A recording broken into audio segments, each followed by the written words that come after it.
ये एक तरह से आपका इमरजेंसी फंड है, जिसे आप जब चाहें तब पैसे में बदल सकते हैं।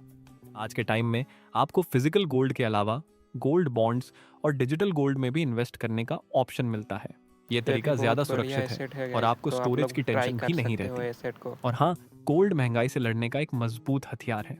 जब चीज़ों की कीमतें बढ़ती हैं तब अक्सर गोल्ड का रेट भी बढ़ता है, जिससे आपकी खरीदने की ताकत बरकरार रहती है। तो दोस्तों, अगर आपने अब तक गोल्ड को सिर्फ शोपीस या गहने के तौर पर देखा है, तो अब इसे अपनी इन्वेस्टमेंट लिस्ट का एक मजबूत हिस्सा बना लीजिए। Asset number 4, stocks and shares. दोस्तों, आपने अक्सर सुना होगा कि पैसा वहीं बढ़ता है जहां उसे समझदारी से काम पर लगाया जाए, और स्टॉक्स के जरिए शेयर मार्केट में इन्वेस्ट करना इसका सबसे अच्छा तरीका है। स्टॉक्स का मतलब है किसी कंपनी का छोटा सा हिस्सा खरीदना। जब आप शेयर खरीदते हैं तो आप उस कंपनी के छोटे से मालिक बन जाते हैं। अगर कंपनी अच्छा परफॉर्म करती है और ज्यादा प्रॉफिट कमाती है तो स्टॉक्स की वैल्यू बढ़ती है, इससे आपका पैसा भी बढ़ जाता है।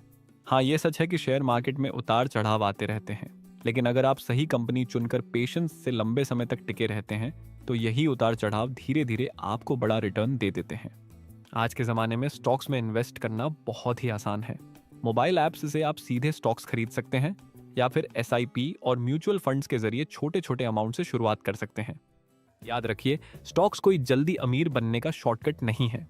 ये एक ऐसा एसेट है जो समय के साथ आपकी संपत्ति को मजबूत नींव देता है। Asset number 5, business ownership. जब बात पैसों की आती है तो बिजनेस को सबसे ताकतवर एसेट माना जाता है। इसकी वजह भी बिल्कुल साफ है। नौकरी में आप अपनी मेहनत और समय देकर पैसा कमाते हो, लेकिन बिजनेस में आपका सिस्टम और आपकी टीम आपके लिए पैसा बनाती है।